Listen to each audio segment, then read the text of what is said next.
मेरा बेटा कारगिल युद्ध में शहीद हो गए, कैप्टन उमंग भारद्वाज।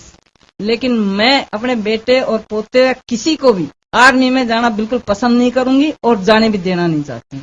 ठीक है, जो आर्मी की हालात है इतनी खराब हो चुकी, कारगिल युद्ध की जो अभी वो मनाया जा रहा है, उनके पास जूते तक नहीं थे आर्मी में पहाड़ों में चढ़ने के लिए। जवान ऑफिसरों को पहाड़ों पर चढ़ाया गया है। किस लिए मारे गए? जिनकी ट्रेनिंग भी पूरी नहीं हुई। क्यों कारगिल युद्ध में भेजे गए बच्चे? वो माए नहीं थी जिन्होंने पाल के अपने ऑफिसर बनाए थे? क्यों नहीं ट्रेनिंग दे के भेजे गए सरकार ने? अपने बच्चे जाते नहीं है और बाकी बच्चों को मरवा देते हैं ले जाकर। क्यों? कौन सी खुशी मना रहे हैं अब ये? जूते थे उनके पैरों में? आइस से बचने के लिए कुछ था उनके पास बंदोबस्त? यूनिफॉर्म तक पूरी नहीं थी आर्मी के पास। कहाँ रहती है सरकार फिर उसके बाद? आप बताइए सरकार क्यों लोग आर्मी में जाएंगे? मैं तो कहती एक को भी आर्मी में नहीं जाना चाहिए। और मेरे स्कूल के अंदर 400 बच्चे पास आउट होते हैं 12th से, एक भी बच्चा जाना नहीं चाहता आर्मी के अंदर। एक भी नहीं कहता कि हम आर्मी में जाएंगे। क्यों नहीं आर्मी की सरकार ठीक बंदोबस्त करती? क्या करती है आर्मी के लिए? कुछ नहीं करते। सब बोलते हैं बस नौकरी करते हैं। बेचारे नॉर्मल फैमिली से बच्चे जाते हैं, किसी राजनीतिक के बच्चे नहीं जाते हैं आर्मी के अंदर। अपनी नॉर्मल फैमिली से बेचारे जाते हैं और सर्विस नहीं मिलती है तो वो आर्मी में चले जाते हैं। उसके बावजूद उनके साथ क्या बर्ताव होता है? मीडिया उनकी कोई प्रॉब्लम बाहर नहीं निकालती है। सरकार उन सब बातों को बंद कर देती है।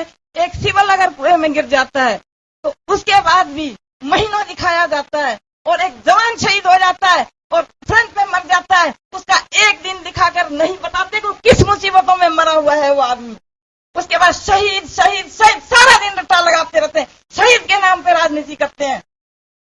ये कहाँ की सरकार है? कोई भी सरकार आए जाए लेकिन जवानों के बारे में कोई भी नहीं सोचता।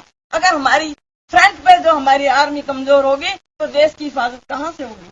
अब जिस दिन आर्मी की देखभाल ठीक हो जाएगी उस दिन हर जवान को हम खुद तैयार कर करके भेजेंगे आर्मी में, और हम स्टूडियो में आके बताएंगे कि आर्मी में भी जाना चाहिए।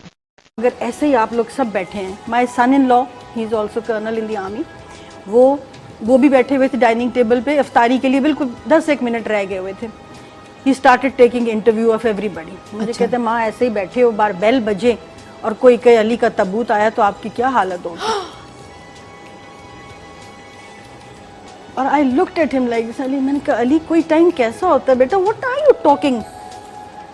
मैं ये कह के उसको मैं किचन में चली गई, लेकिन ही वॉज इंसिस्टिंग समथिंग। हमें शऊर नहीं था। He knew everything what was coming in his life. फिर अपने अब्बू को कहता है, इसी तरीके सारी बहनों को एमी चेकबुक निकाल के अपनी छोटी सिस्टर को कहता है दिस इज 1 लाख रुपये मेरे खून पसीने की कमाई है और बर्फ की कमाई है। आई वॉन्ट कि मैं अगर नहीं रहूंगा ना, वापस नहीं आऊंगा, तो ये तुम्हारी शादी के खाने के लिए है।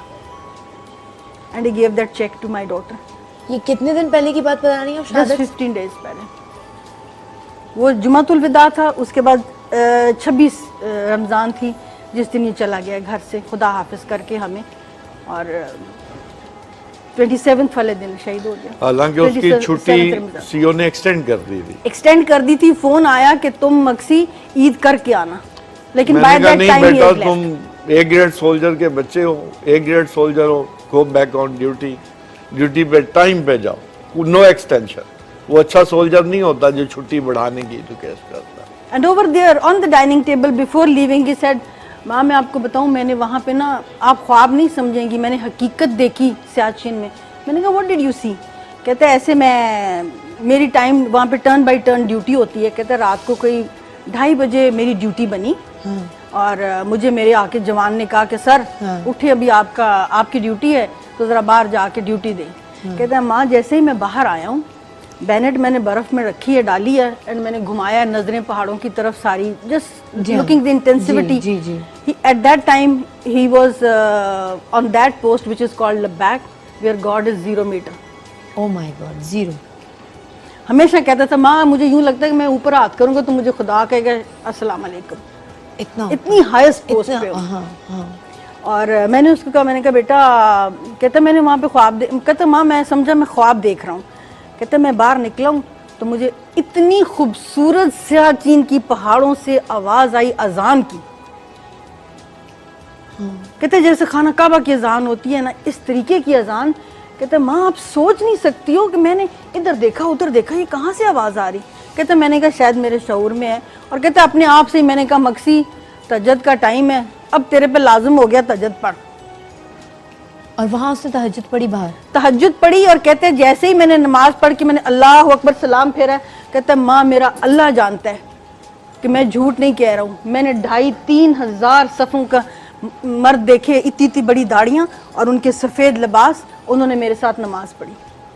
जैसे मैंने अल्लाह अकबर अस्सलाम वालेकुम कहा, उन्होंने भी कहा अस्सलाम वालेकुम। और कहता है माँ मुझे खड़े खड़े, मैंने कहा ये ख्वाब है, कहता मैंने अपनी जोर से अपने आप को काटा और फिर कहते मैंने कहा नहीं ख्वाब नहीं, तो हकीकत देख रहा हूँ मैं। और कहते फिर मैंने अपने आप को फील किया और मुझे 104 से कम बुखार नहीं था। आई केम इनसाइड द इग्लू और मैंने आके अपने जवान से कहा चाय बनाओ जल्दी करो। कहता साहब 2 मिनट भी आपने ड्यूटी नहीं दिया और आप अंदर आ गए हो, ये तो कोई बात ना हुई। कहता है देखो समंदर खान, उसका सरजमीन उसके बैटमैन का नाम था, कहता है सरजमीन तुम हमेशा मुझे कसीदे सुनाते हो, कभी तुम्हें वहाँ एक दाढ़ी वाला नजर आया, कभी तुम बर्फ क्रेविस में गिरने लगे थे तो तुम्हें किसी ने हाथ से पकड़ के बाहर निकाल दिया। हाँ। तो आज मुझे जो तुम सुनाओगे ना मैं तुम्हारा मजाक भी नहीं उड़ाऊंगा और मैं तुम्हें झूठा भी नहीं कहूंगा। वो कहता है साहब जी आप ये हमको बताओ कि आपने क्या देखा आज, जो आज हमारी बातों को सच मान रहे हो। आपका दिल चाहता था वो कभी आपको झंडे वाली गाड़ी में लेके जाए? बहुत ज्यादा। और ये भी उसने मुझे ये अल्फाज मुझे ये कहे, मैंने उसको कहता माँ तबूत आ जाएगा तो फिर, मैंने कहा बेटा, कहता माँ आपकी इसके अलावा क्या ख्वाहिश है? मैंने कहा बेटा मेरी ज़िंदगी की आखिरी ख्वाहिश है कि तुम्हारे अब्बू ने मुझे झंडे वाली गाड़ी में नहीं बिठाया। आई वॉन्ट कि you become a journal and I sit in your car. Oh my God. तो इतने लाशऊरी से शाइस्ता बेटा उसने यूँ कॉलर ऊपर करके कहता माँ सोच को थोड़ा और ऊंचा कर लो। मैंने कहा व्हाट डू यू मीन सोच को ऊंचा? जर्नल की गाड़ी से ऊंचा क्या होगा? क्या होगा? सही बात। तो मुझे कहते माँ तेरे आगे मैं झंडा सिर नगू कर दूंगा। कहते हैं ये झंडे वाली गाड़ी तो बहुत छोटी सी चीज है जिसकी आपने ख्वाहिश की है माँ। And exactly after 15 days that flag was in front of me on the body of my son. 5 दिन मेरा बेटा बर्फ के नीचे दबा रहा है, रेस्क्यू पार्टी ने जाके उसको निकाला है, उधर से शैलें ऊपर से बर्फें गिरती रही हैं, पहाड़ पूरा बन गया उनकी 5 लोगों की 6 लोगों की बॉडीज के ऊपर। और मेरे साथ कर्नल साहब यही एक बात कहते रहे, बच्चा जख्मी हुआ है कुछ नहीं हुआ, फिक्र ना करो ठीक हो जाएगा। इससे पहले कि मैं ब्रेक लूं, ये कैप्टन साहब का, कैप्टन शहीद का लास्ट लेटर है जो इस वक्त मेरे हाथ में है। इसकी ट्रांसलेशन मेरे पास है, उन्होंने अपने घर वालों के लिए लिख कर ये रखा हुआ था जाने से पहले। ये मैं पढ़ना चाहूँगी, फिर मैं ब्रेक लूँगी और उसके बाद अपने आज के सारे हीरोज़ को आपसे मिलवाऊँगी। कैप्टन साहब ने लिखा था, मेरे प्यारे वालिदैन, बहन भाई, बराए करम अपने आंसुओं को कंट्रोल करें। आप सबको फ़ख्र होना चाहिए कि आपके बेटे ने मुल्क और कौम के लिए अपनी जान का नजराना पेश किया है। अम्मी जी, मुझे मालूम है कि ऐसी सूरत हाल पर काबू करना आपके लिए मुश्किल है, लेकिन ये तो ज़िंदगी का एक हिस्सा है। मेरी शहादत के बाद मेरी चंद एक ख्वाहिशात हैं। कोई जुमेरात वगैरह नहीं होगी। अगर कोई मेरे लिए कुछ करना चाहता है तो वो सिर्फ कुरान पाक पढ़े। मैंने यूनिट की कमांडो टीम को 1500 रुपए देने हैं जिसने मेरे साथ छंप में हिस्सा लिया था। गुलबर्ग वाले पेट्रोल पंप पर पंचर वाले को 820 रुपए दिए हैं। मेरी कब्र इस्लामी कवानीन के मुताबिक होनी चाहिए और यूनिट में काबुल 40 बलोच में देना है। मुझे किसी के साथ कोई रंजिश नहीं है। मेरे लिए मेरे वालिदैन और मेरी फैमिली सबसे अच्छी है। अम्मी अब्बू, मैं आपको बहुत प्यार करता हूँ और समझ लें कि मैं मुर्दा नहीं हूँ, मैं जिंदा रहूँगा। ए पुत्र हटाते नहीं बिकते। हनी, छोटे भाई का जो बेटा है, उसको बल्लोच रेजिमेंट में जाना चाहिए। खुदा हाफिज, आपका कैप्टन